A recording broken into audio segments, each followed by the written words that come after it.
Hi, kamusta na po kayo? Purihin ng Panginoon sa umagang ito ng Wednesday.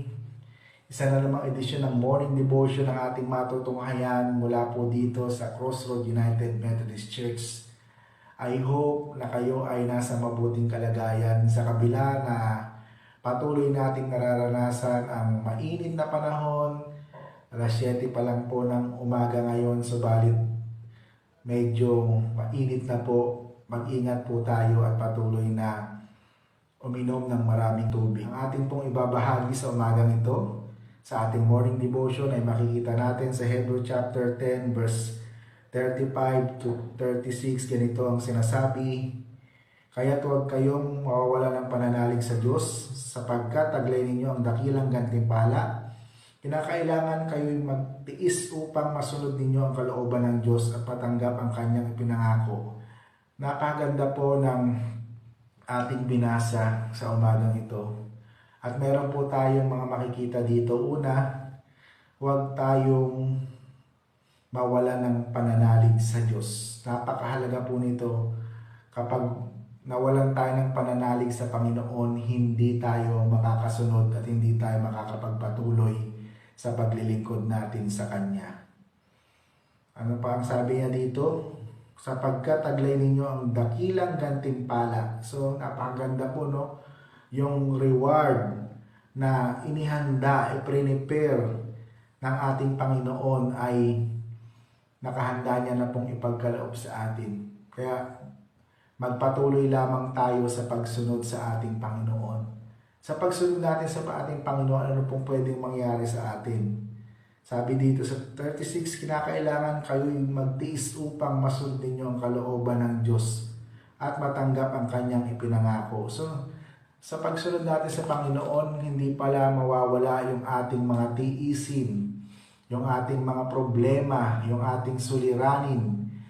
Ito po ay normal upang masunod natin ang kalooban ng Diyos.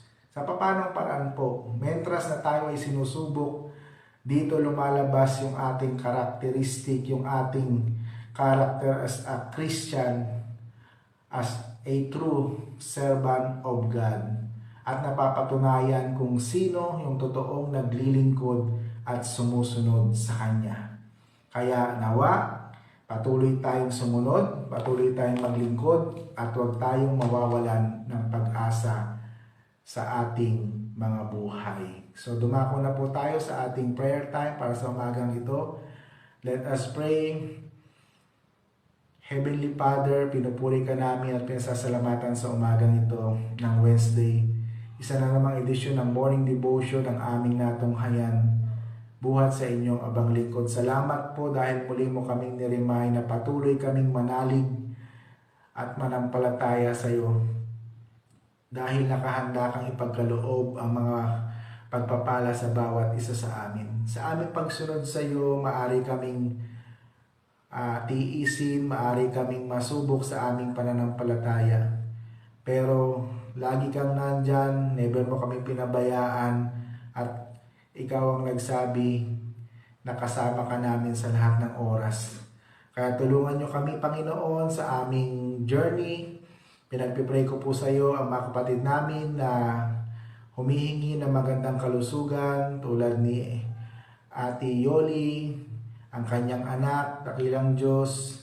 Ganon din, Panginoon, pinagpipray ko rin sa iyo si Ate Josie Flores, ang kanyang buong pamilya sa pagpanaw ni Kuya Erby. Patuloy niyo po silang aliwin, samahan ng iyong banal na espiritu. At ganoon din, Panginoon, ang iba pang mga kapatid namin na nakakaranas ng mga karamdaman. Pagalingin niyo po sila, samahan niyo po sila at iparamdam niyo po na ikaw ang Diyos na kahit kailan ay hindi nagpabaya sa bawat isa sa amin. Samahan niyo po kami sa mainit na panahon.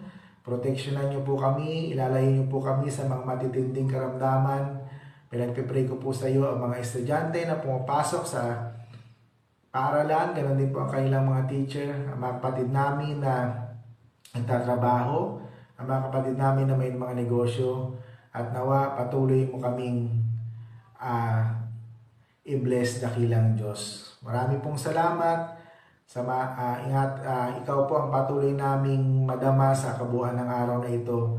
Huwag niyo po kaming pababayaan. Pinagpipray din namin sa iyo, aming minamahal na bansa, ang aming mahal na Pangulo. Tulungan niyo po siya na mapamahalaan niya na may katapatan ng aming bansa.